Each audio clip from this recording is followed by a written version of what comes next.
ula ka whakahoko ate e mau lea. O whawhetai o lau maari e, pia moia ko toa peo ki a te ao. O whawhetai ki unu huafa maha oni e. Sea, ko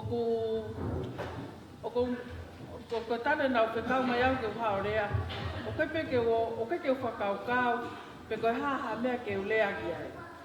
Ka koe mea pako ku tūkoe ku atamai, ai uhinga, a hoku hinga, mo mea nau hao ai ki heni. O ku whiawhia ku loto, talo pe ku hau ki Australiani, e ku lele o lava mau au mai ki he Famili koe ni. Me aho pe koe na e whaia e tau i hawhalai te, o au mai ki anea, pe au mai koe ke aho ni, pe a mone lau koe o ku taka ho tau whanua, o tau ho tau langi. Na e whai pe ai malanga koe e seke tai lahi, pe a ne pehe ki talanoa koe ki a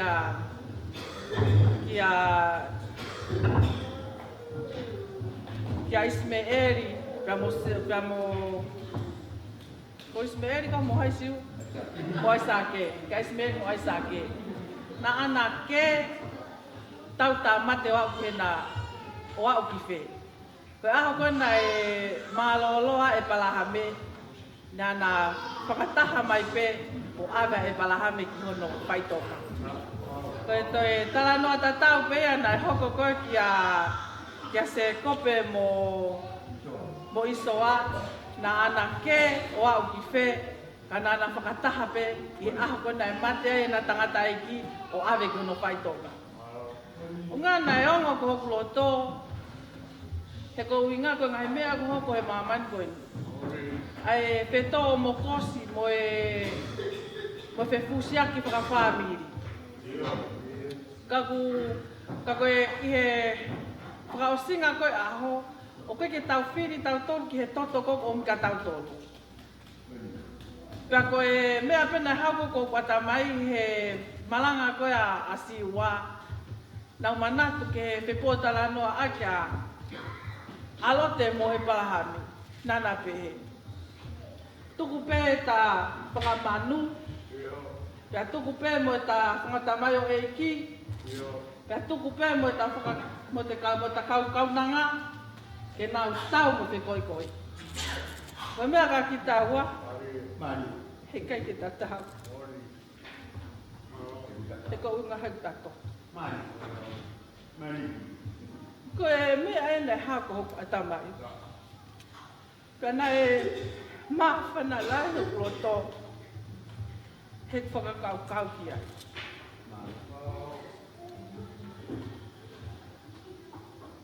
Sea ko whia, ko uinga, ko e ki Famili no ko pore. Na e mate kukui o ko ke sipe. O ko ke i he Form 3 high school. Mahapa koe Form 4. Ka koe manga au e ambo e ki tu vevine si o Masima ko Finehika. Na manufo i haumu. O tokanga. Pea whaita mau pe ku tangata eki, ke tangata eko a Masima. He ko taiminu Kava pe ko paula, o aru e kari aku mau he api. Taku nau ki lau, o inga fuko ni alko inu Kava a hoia, ka e ri aki maua. Ka koe rea ia paula kuhe, ko mea au ki ngalo eki ke hoko, ko hai ha tahtin tori.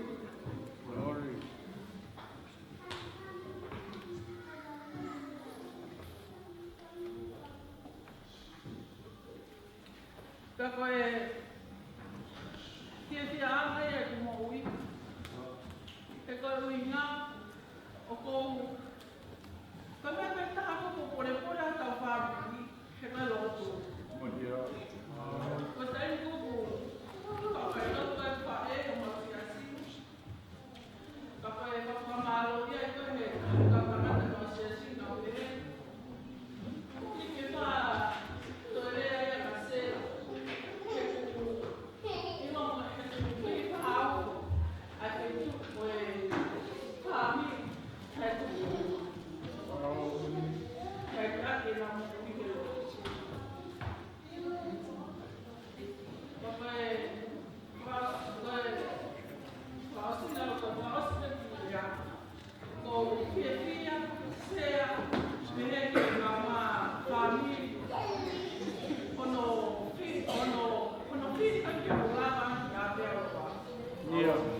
Nofo ngā aue ai, o maua e kumo ui. Ko taim kato ape, na whakaam. Ka pana mo ui e kukui. Ke uliha ne bisnara. Ke te uliha ne kuatu. Ka kofi e fia, ke lava me angai whainga maari e koe ni, ke lava mai hamau au. Pea kumohoni pe lau ai puna ke hime sa suesili ana, hoku ongo ni mae te na ngau e pe maa. Tapu pungo pae ke o atu pe maa. Malo.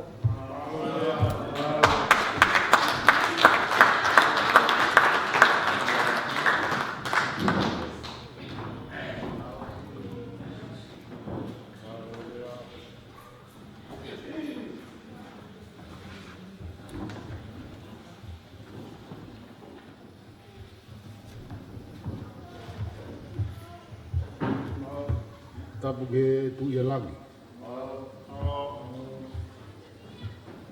Tau la mahao.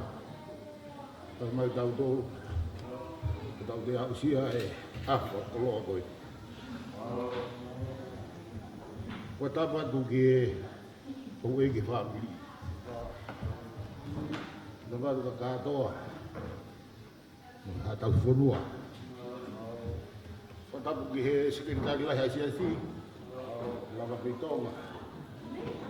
Eu vou dar porque vai chegar o mediar de agora.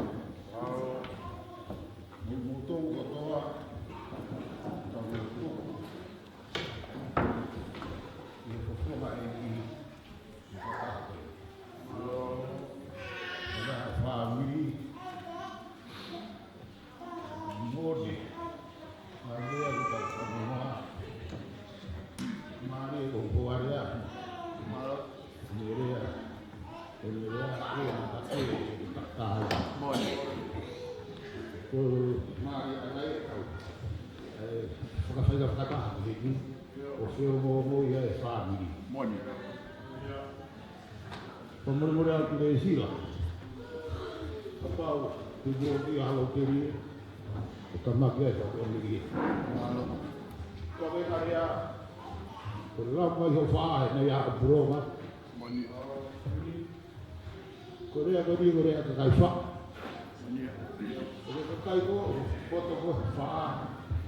Kai ko ka pa ki ko ko ma la na ke na pa na ko ko. Ko mo tan.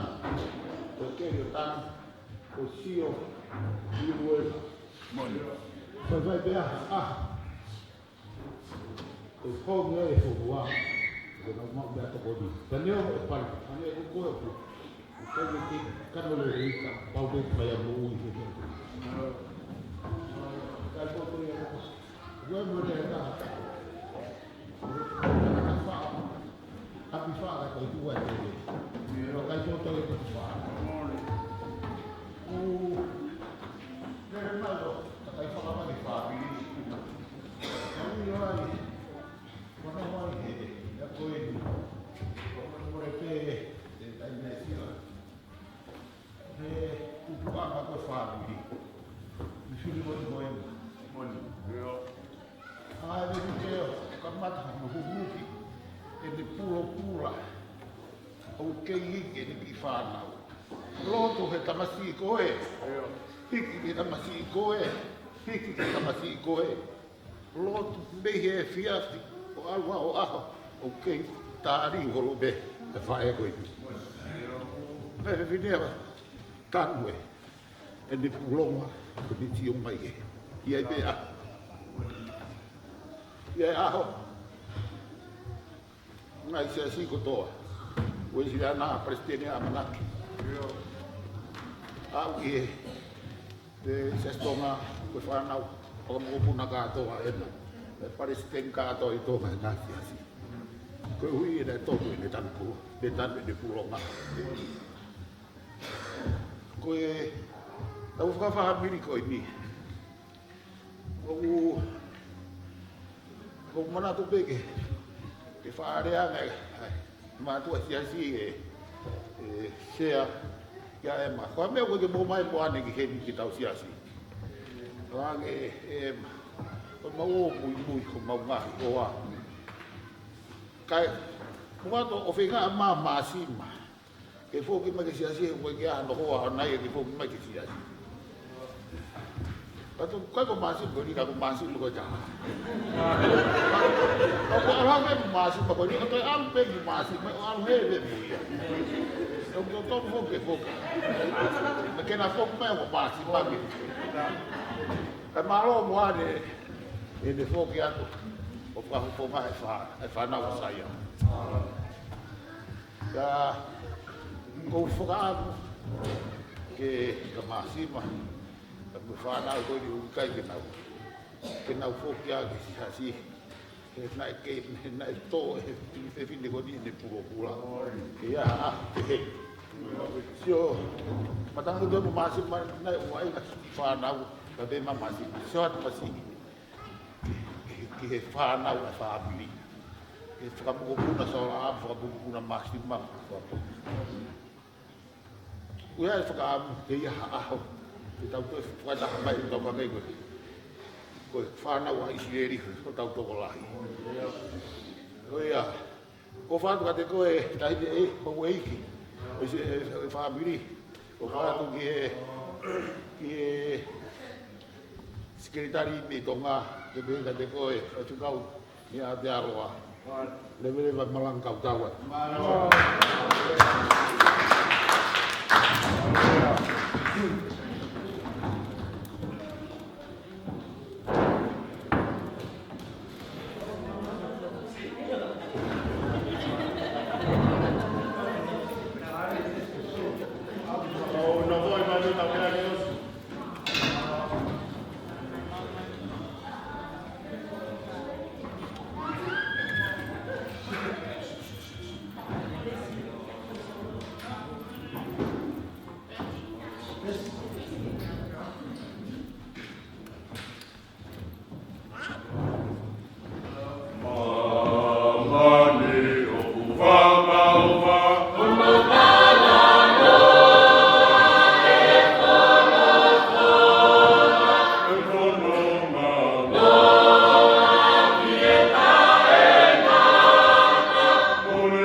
pehe Fakatapu, o ilo pehe ki mauloloa e Fakataha.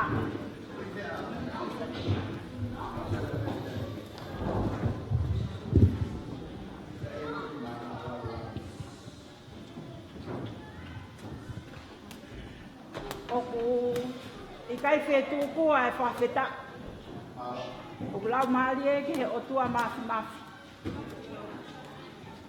He ikuna o e Feohi. Oku whai e roto whale o Famili ko e ni. Pea kou lau kou tāpuaki kou monu. E ku kau e whahi anga o Famili ko e ni. Ko hoku hingo ako a ka nesi whangaloka whono. Ko mau hoa ki holo peka. Ki a so sifa whono. Ko e ki tangata e ki mei whele mea. Ko e kukui ko tangata e ko whangaloka. Ha ano whele mea. Ia ko au, na papi au he siasi ko e ni. Pea, o alohake ko e ni pea o mauhoa ki a seo sifa whono, o holo peka whakakai. Pea,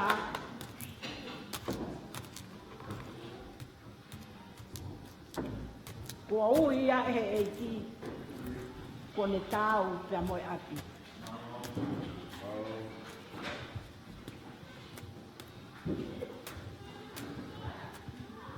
ku ikai te mo ua au halea fe unga.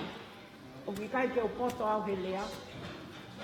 Ako whakaapa pe, ke ai ka pote. Ni ako peo ka ke putu uni mai a kāru.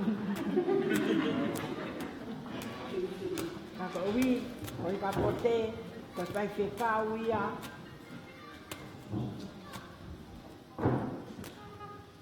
Ia ko whakaapa ki ai, o tāri e ni tutu uni ke utu o whakafofonga. Aho mau Famili. Neongo ko whakamāwai mate. Ai fuakawa pa mo pa whetaui aki na mawhai. Ka ko kei puke pe e ku parau mesi. Sea o whalahi atu. Pa mo takitau i funga waka koe ni. O whalahi atu ke tahine whahu. Lesila kau ola. O whaatu ke fofonga kotoa pe. I Famili ko ini, pa he loto whale ko ini. Ia mo Feohi maa whana. I he weekend ko ini. Na au whakakaukau ke ua te uhaku. I kai uhinga ke ha. Hange pe o toi langa i manatu ke pe au.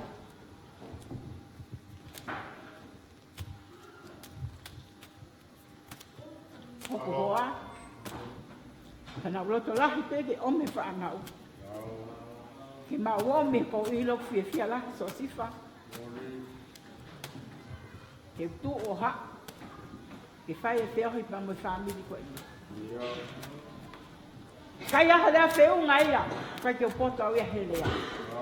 Ko tu pe ke o talango fua ke he sea. Ka mo whakaha e pe a loto maa whana. Ka mo fia. Hoku loto. Kuku mai pe whangaki uhi ki.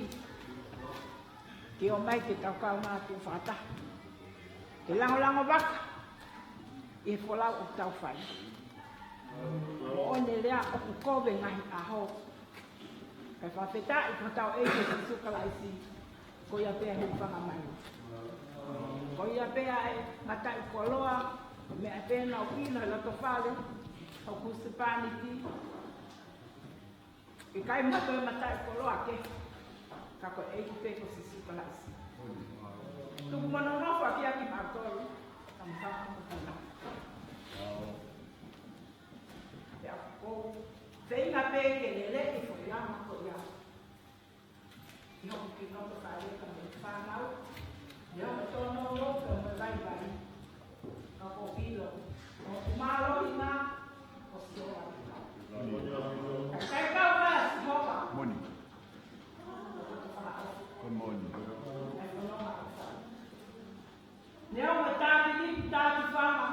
Hoko fui vi ka mo te mea maoka kai kau Sihova. Kai ane te Monuia. Oia Famili ko koe whamoi. Nā te ko whia ko naki i kai. Ko te mai kāke te. Mea ko e so sifa. I ko pulau mahi. Ko mahi whanga. Famili Masima e nia. Hala ha mea e maka. Mea pēne api ki mahi whanga au ko si Siolaa Lesila. Ia ui e kine se mani o fie mani e ko ilo e tonu mai. Kai te tue noa e ki whanga au. O Sihova ko mautau. Kai te mani Masima. Ko ofa lahi aku. Ke tangata e sea. Ke tahine whahu. Ma pēga te ngotoro ko toa pē. Whakawhia e tau Feohi. Ka weekend ko i. Ka ko teu tau whakamooni ko toa pē. O ku kau māsi su. Ke tau Feohi o whai. Melino, Feofoofani, Fia. Ko whakailonga ia. O e tau mao ai eiti. Whawheta ke tai ngata hulau mai le. Tua eik o whata.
Famili, Lesila Finehika.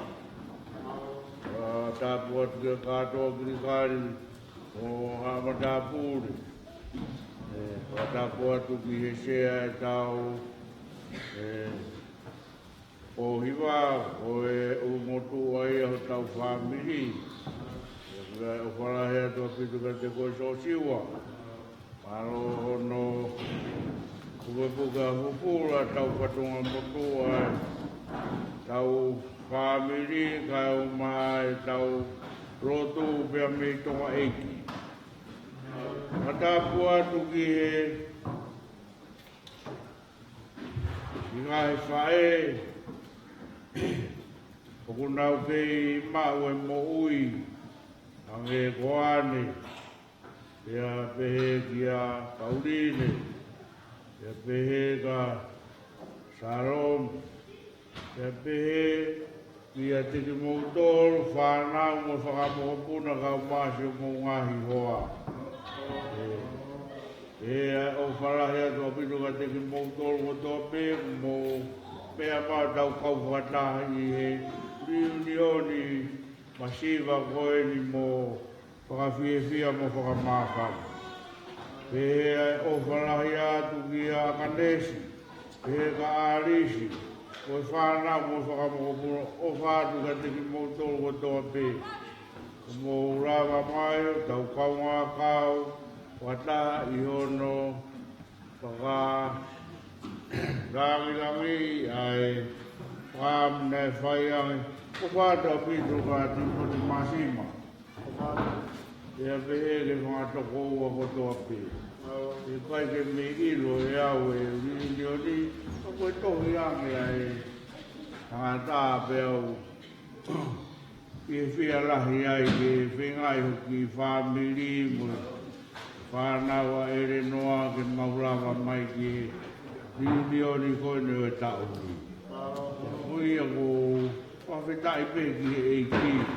O tui pe ko mo ne rea mei tahi ko eiki. E ne hanga whakahoko e tau mahi a manaki ko toa pe. Nai whakatoka me he kuhiri ki weekend mahu inga koe ni. Tau tau si o pe pe aku. Pai ke ngaro ai si o tau tupu anga o ki tau toro kau tangata. Ai tangata ko Nafetalai Siolaa. O e taki mu ai e siaso tonga he aha koe nai ho koe. Tangata koe Palestinian e siaso tonga. Tau e ua toru ai Palestina Siolaa. E nau sio tonu o matai e taiwa no he whitongi. A Nafetalai Siolaa mo seru pepe ni mawhi pangai nai pūre a whono he taiwa no. Sio pe ai, e na kai ngaro ia te au, e kuwhaa maurau tohi pangai e taimi koia. Koe ke ngaro e au e ku sio pe au kumana tu pe a mere seini. La! Kuwhaa tu pe a to mai poka tunu he pola Palestini. Ku manatu mberi e ka kia mahi kia Nafetalai Siolaa. Hono tala noa mo hono moene ngāua na whai moene tonga mo ui. I he au kai, aho kakata, e tānei nei, ki naumanga hono whai ro. Pehe ka Timote Masima. Nau mana he rotu, he nau whai rotu. Tau ki loto ta tau, e nau tōnga mo ui na e whai. Na e whai manatu ia ki he rea na e whai Siolaa kia Masima. Taimi na i wawa, e hoko ai e mea he ki koro ai o nau warea.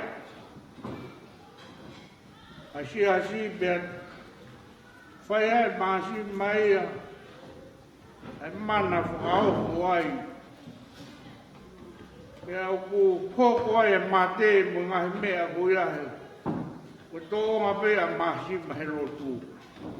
Ko manatu o teringa ki rea nai.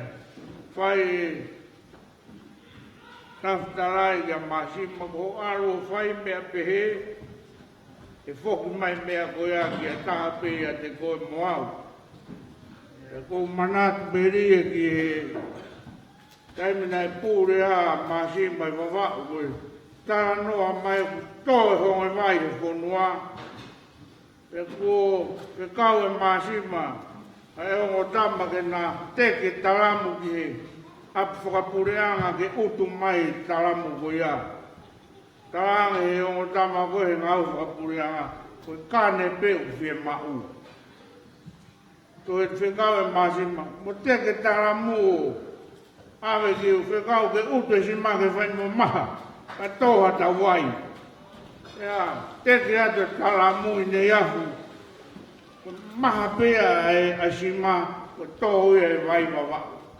Ku whakangaro ngata e ngā ue e o mo tangata i ki. E aho ko ia. Ka kake tau rawa.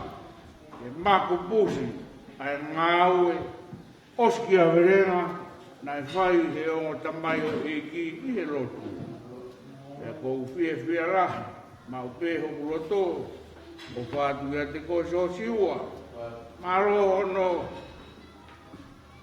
o ke puke a fukura. O ngā wana e whai mai he mātua he kohiri. E koe ni ko mui atu peho tua. E whai pe ngā ue na e osi ai mo ui ai kohiri. E sio mai pe e whanau me Fanga Mokopuna. E tau kei mui pe. E mea na tō.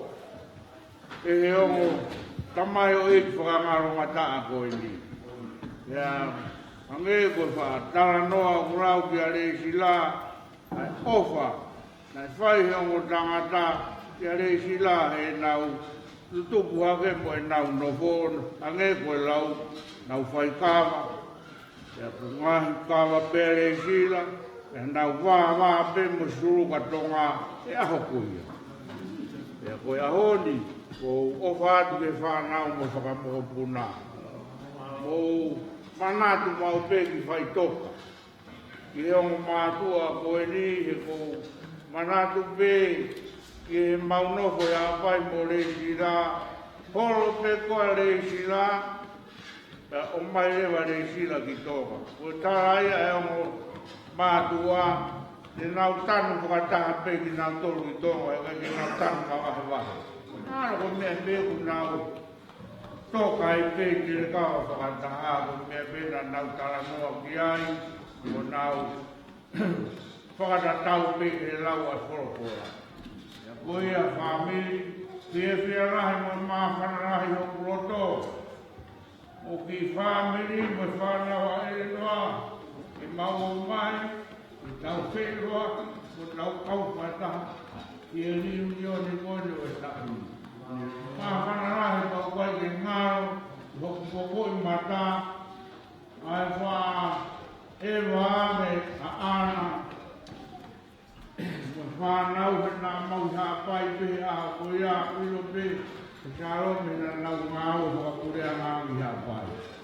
Ia pehe i a pere sei, koe ke wha, pe ngāo i a ne wha e wha, na nau rata pe, I hapai o ane te aere noa poko hae nau whainga me ohi na mahana pe. Kai kai ukua tonga e au nau pehe mo sera mo lo kua.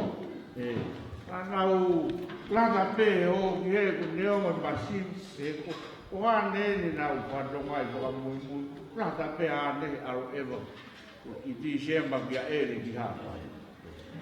Koi hano whakatoe ahoni. O wharahi atu mai. Tala monu atu ka teke moutonu. Ka hine koe na mei o karani. Koe tau mea pe o whai rotu hufia pe. Ki he weekendi koe o katopa koe tau hau ki tau Réunion. Patawanga pe ke o tua. Kene whakatoka maari hara ke pehe ha tau toi. Kau whakataha. i o kalani i he tau paha. Ia e koe ke te aha kure au ke whakamaro. I vesi pe ko pe talaroto whakaosi aki i he ahoni, ko ki vesi i whiripai vai wha vesi wha. O whiwhia mau pehe i. O te ai atu whiwhia i he. Ko whiwhia e ki, ke nao ke mari mari. Koe malomi he mea koe, ke mau ia ke asi mau pe, ai whiwhia he ki e pui malomi koe ke te kata ka o te whakafurofura pehe. He tau wheo hui ke aha tau tutuku. Mari ke toko taha ko toa pei whare. Koe ke aia ke pehe ku tau wheo hui pe. Koe te ase fo malomi ia koe he tau wheo. Koe ia ku Amaro ka Nafetalai Siolaa Lesila honi whanawhana kia tūkia urunga he uwhiuru he TV e tau hiwa. Tā mai Nafetalai. O tūua he ngāre pui soro i.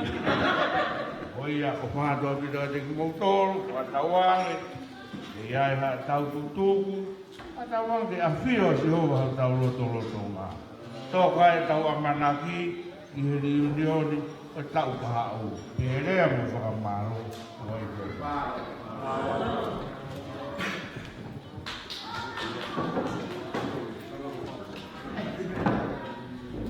Io, allora.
tai lai ke e ki. Ngawe tuku ke tawa isia ai whakaosinga. Oi ngawe mamaka oi ngawe. Koe langi mo gloria. E whakateo ngā keia ai hua whalahi mo kaukaua. O tau o tua. Nea ko whakatai lai ke e ki ku hako e ne whakakau mai au i he whakaosinga. Oi ngawe anga. O e whiawhi koe ni. Ko matu akhi e whia ia Sihova. Tō me e hoku lau maarie i hoku otua. E kua ne whakakofu au, ai u kofu o whakamoui. Ko ne aike te au ai kofu tō lofa au whakatonu hia. Hangeha e taane o ne ai e kalauni whakataula e ki. Hangeha tahine polo i o ne teu aki e ne ngā siweri. O pehe ai tu tome e hoku lau marie he whiawhikoini. Ku hea ape ko e matamata rerei, te amo he whaka ofa. Ko e whio hea i kakai o ku nau ia kalaisi. Pea neongo pe kuanga whewhea ngai tau whiohi. Te kei ke ulawa au ke uhanga o ilo i kotoa o la vei homo mahi kungoa homo mahi Famili. Kai neo moia o wiai pea e whiwhia lahi a te au. Ko hui talo e whiohina tau kamata mai i he whiahi whalai te o a umai e i he ahoni. Ko te wiai te uhanga o whakatoka mai. O wiai hane a ku a matamata ke. O hange koe nei me a kiai a se a. Oa toi ai te tau toi huku tu a o toi kolahe ai hane ake. Toi hape hane a ku tau kai i he. Tau whiwhia pe i he e. O hange ko lea koe a whate tau ki a te ahoa. Whiwhia e ki i o tau koe ai a. Mou whiwhia. Pea koe a ko whiwhia i he aho koe ni. Ko whaketai lahi ki hako whanongo ki he tau Fakatahataha. Koe te tau Aotearoa i he tau kaha. Pea mō lotu o mami te uki ko whai. Tau lotu pe koe hai te tōni a Sihova. Me ai au tonta. Me ai a te hanga o mai te tō me e ai ko tau lau mai. Pea ka pau ko ia. Tau toko tōlu tau takitaha pe ko i maha. Me tau ki langi e ki ke maalunga taha. I he me ko toa pe te tau whai. Ka pau ko e ki tene tataki ki tau tōlu. Ka wha mama ki o lunga e poto ki anga tau eki. Ke hanga tofa mai ho tau hala. Whakakau kaua mai ai mea ko toa pe te tau whai. Ko ofa alahi atu au pito ki he Famili o Siolaa. O koe e ofa lahi atu ki Famili o Timote Masima. O koe ofa lahi atu ki he Famili ko iau o Lesila mo Réunion. Neongo pe o ku ke kakato henu ma Famili. Ka kuiai pea e ilo pau. E iai pea ngau e whakawha e o tua. Tene whai ma tau tolu i au kalani i he tau po oi. Pea ko whaka whetai lahi koe o whalahi atu ki o ku whangamatapule. Ka nesi, ka maa, aris, o tahene ko seri. Ko o whalahi atu au pika te moto. O whaat Salome, o ilo pea Salome keisi. I he whaawang he ngawe ki hapai. Salome kai ngalo ho whae mo ho tangata i. I kai ke ngalo e ngahi tupu anga, niongo pe kai ke whaalawe i. Ka koe uhi, koe ku manatu ki he whae. Pea kui kai ke toi ngalo ia te au. Ai taimi o nau whakatahai. Moe nau whangatokoua, whangatasing. Koe nau toi lawa nau toria o malolo. Te nau bla bla bla bla pepe ko whetai te nau toki malolo ai. Ka ko whanga whetai lahi ai ki he eki. Tau tui pe e whai mea whakaoko eki ho tau loto ngā. He tau toi au sia ai tau fo o. Ko ia pe ku ofa lahi atu. O whetai rea.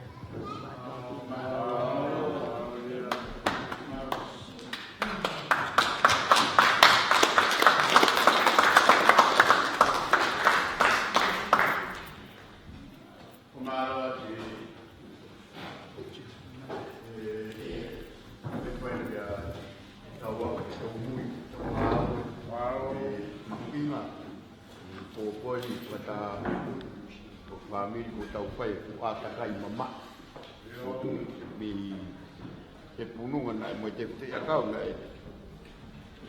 la ngai hala fatu tau mo ui ka ko to pe ini han apa kata itu amanaki o mari ko to afo ke pon pengahia ko to pe ko manatu meli ye matu atau tu pe o mole ke mama o pe ko tau san tungo ikai ko to fam ko tau no to fare pe pe o fofola fala tau tala no ai pe o ko tau manatu meli o fai pe ke ko hi o matu ana tau tutu puai o me ana tau sio kiai mo me ana tau ilo pe ko tala no pe o fa ma fa na tau tol he fa malo ki he ngahi lea o pon ya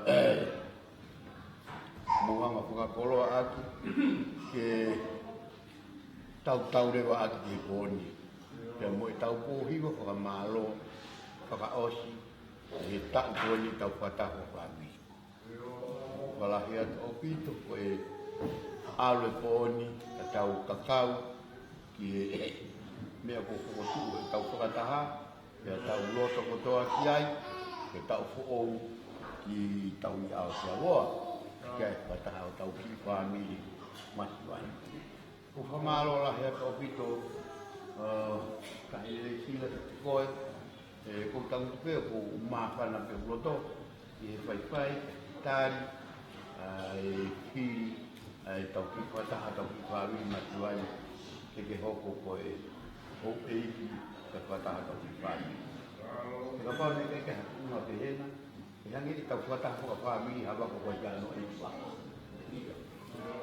Tau mo ko to ape pa ko tuipe ko ko Famili ko mo tau Famili ko to tau ma pe ai mama tatau Fakatu ameli tatau o viai ai o e pe ko to ta to to be ya tau ki Famili Masima.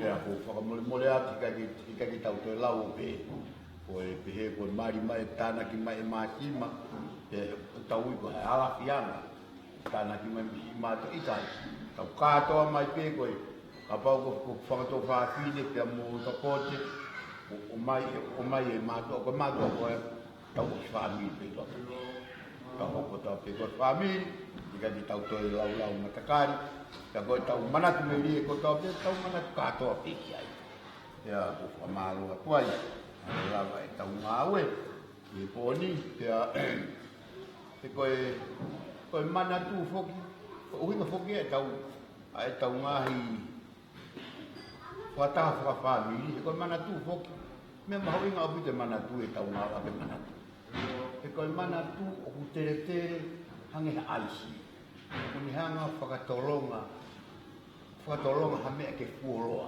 pe pe tau manatu tau tuku kia me o kulele tau cho tau tala no ko ni manatu meli ye tau matu o e ko hiri tau fatu ma fa na tau to pa ni ai tau to ki tau ma ui pe ye tau ma ko ui ai a Masima o Fakao ko ta ma o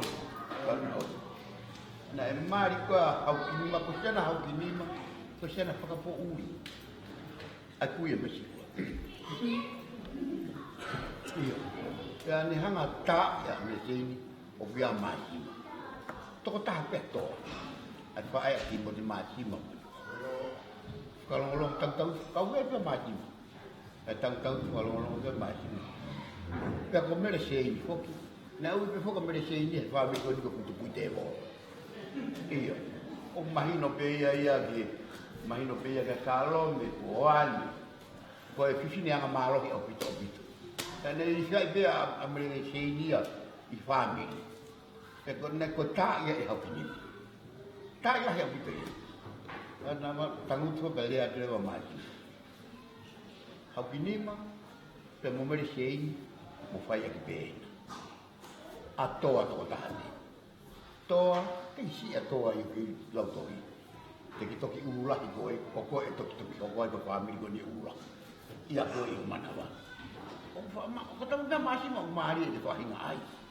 ai la ko pito ni ko tangata iki tui o tua. Ya, me ko na ke mo Siolaa. Ko Masima ko tama pai walea. Tama mohulea. Ya tama poto he fitauraki. Ya wilo e pe Masima ya ulahi au pita ni ungawe na fai. Ya na fai e pe pore ai.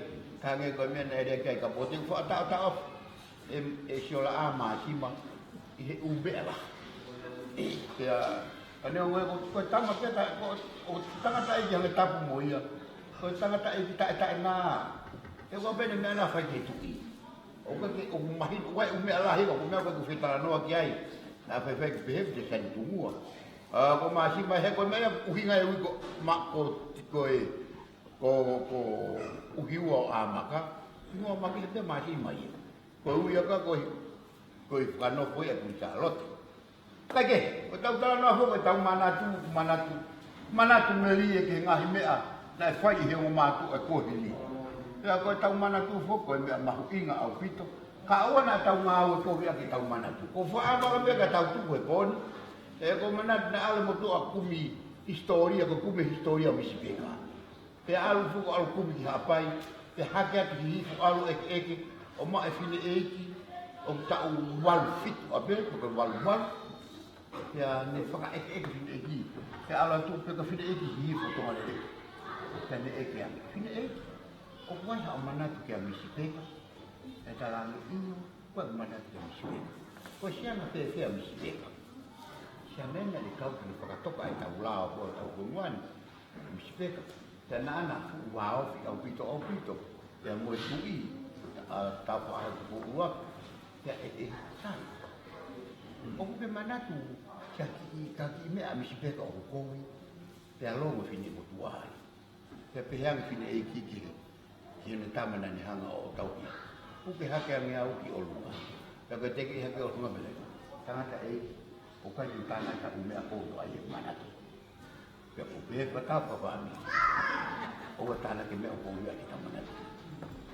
Tau kātoa tau umea koni, koe tau hiwa, koe tau ngahirea, whakamao popo ngahirea. E koe umea o kumari e ai. Tāna ke umea o mahu ngahe manatu. Ka tau hoko koe Famili lelei.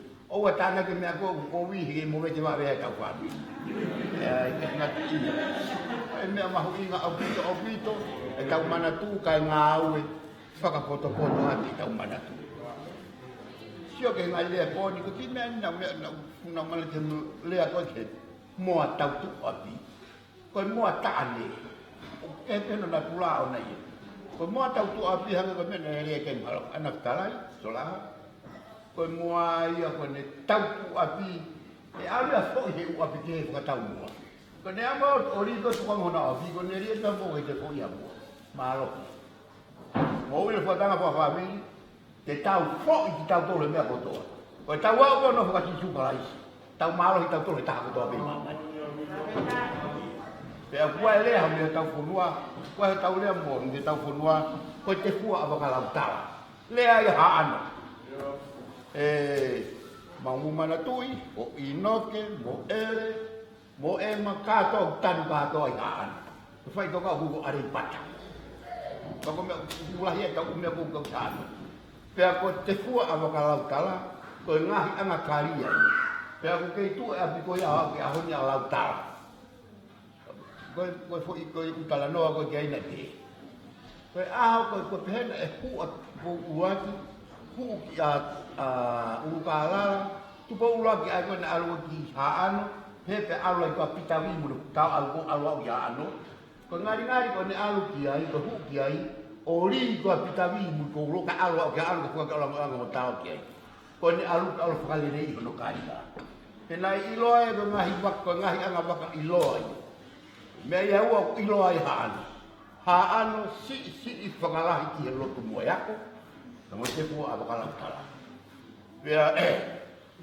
ko te fu abakala kala ko osbe no ngahi ko e kaia ko na abako tu buang ko ke i ko ka ki alu ka kai la mai mi tu to ko tu te wal to ta hape alu to ta hape ko te fu abakala kala e ko no ngahi alu to ta hape ko ba na ngahi anga ba ka mai no mal ko mo o ke petanga ko mana tui Mea bena ilo e tau whamātua ko lotu.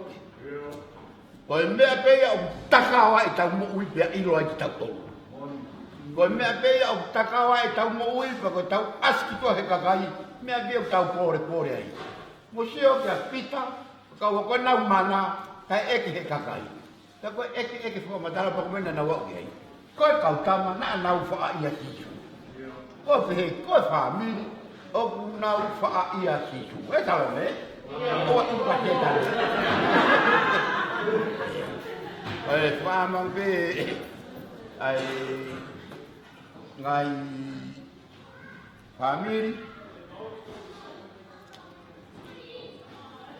kapag ko pamulmulal ka te koe. Kaya mga hukom ko Famili. Hiki katoa. Dia mo an. O doa whanau ka mo Famili Timote Masima. Bau ha tofo he. E tira po mo mole. Tofo he tau kononga mai koe ni. Tau ki whatau ko Famili koe nuka fio. Kai tuku halelei ka whai ka koe. Ko o tima mai e ti.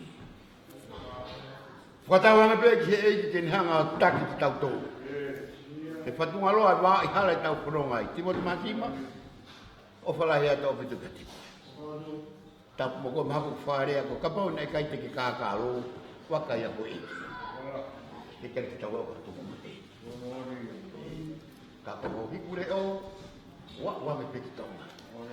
Timote Masima o huki. Kai ko hanga o me au ko ko me au te. Yo, por ahí no te como malo, ¿verdad? Claro. Ai fono ma ti tau kai. Ta tau ko e ki pa tu ro ma cara. Yo. Tau fono mai. E a o ko ki tau fono ma ki. Wa ha fono ma tau foi e tau ko e ko e no lea. Ko e mate mate a no. E pa tu ma ta tau so nai. Yo. O e ko e a ko li. Ai ma ta ma. Oi. Ahorita hay que hacer un plan de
Tamai whakahewani ai afio.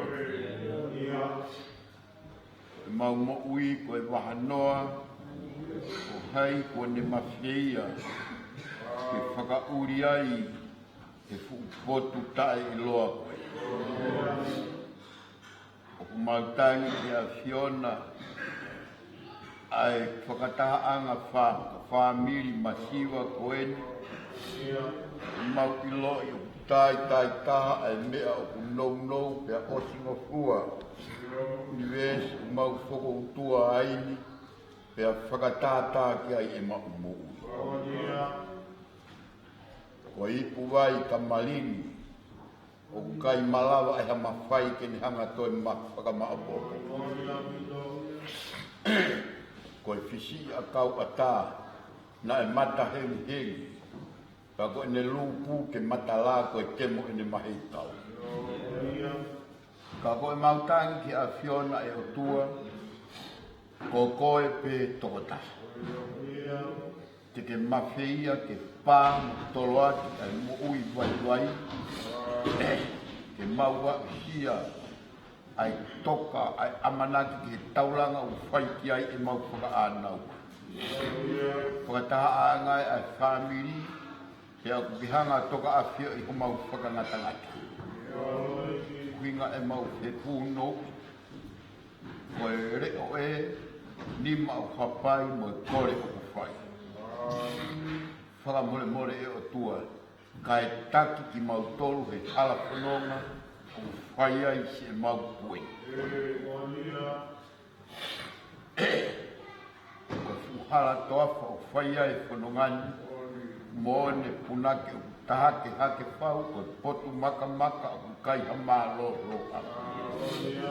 pea neongo e pere ngesi ai mo ui ke fuaki ke mau ka kai malawa ai mau mawhai ke tolo aki hamo mo I hanga peta mau makatu ngai I tani a Fiona e o tua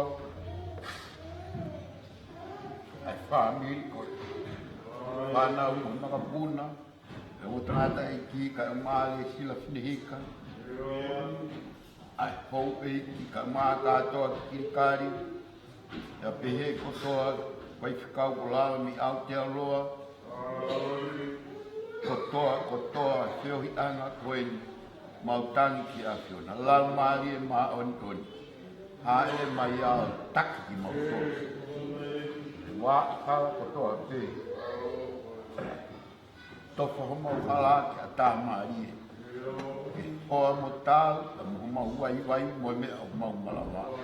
Eiki, o kutuola he mau mana tu, a fola na ke whai ki tahi kāleri, o hange peha tu unu, ha tamai ke ne whānau. O hanga whekau e tahi ke whakalongolongo, mo e matangi ke tāolo. He mau kore eiki, whakamore ka he ongona, ai hiku leo. Si kau wai. Ai ali si mautangi, uki hanga toka a Fio, ai whaka ape, ai amanaki, ko hai ku ni lawe. Ka leo mo e tamai, whakamore, whaka katoa mo ai mautai ka katoa, e tau whono ngā mo ko he wā, hala kotoa pe o e mo ui. Mau holo ki lalo ko le ate ngahi leini kotoa pe, huapa sisu kalai, ko alo, kako mau whamu ui. E meni ka kresh ko tau e ko si sukalai si fai o tua ko tamai pe o la mari ma o ton ma o mo fai te ma tolu mo ma Famili ma tuku mo ia e a te fai ko ma tau I he pot ko to pe te ma ia o wana hiri ka fai ko tangata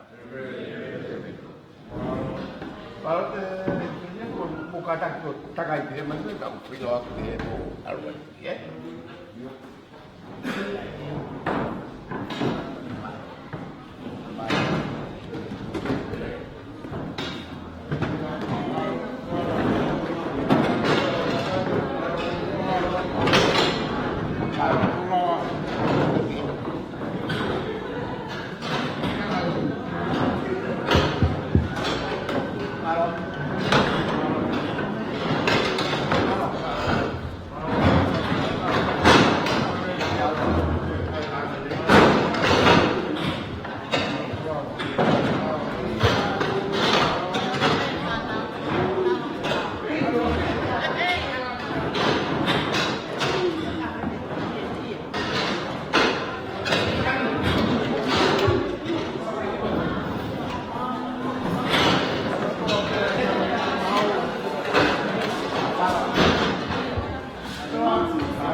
ke tau sea ke kapalaki. Ana ke tau sea ke kapalaki. Kalau ya tahu ke mahe di Monuia, orang tertanoa ke ketika telefoni, jangan dia ICU is Aotearoa. Ini hubungan fakta dia baik jadi.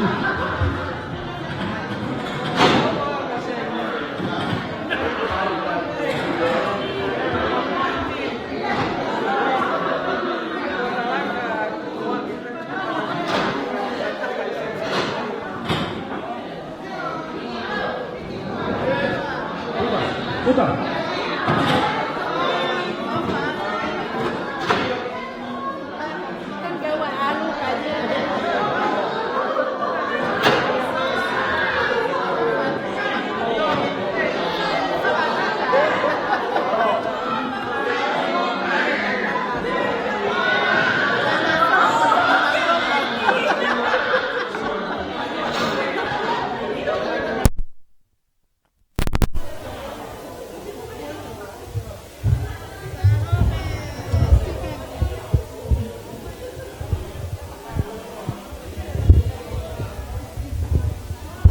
Pea mana tui mau pe tau kaweinga nai tala e whaiwhekau me Aotearoa, mari mau pe.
Whamalatu atu pe, ko ia mo ngai Famili, e tau taha e tau Famili, te ke e tia ke tau Facebooka, e tia ke nau tau ke tau Facebooka.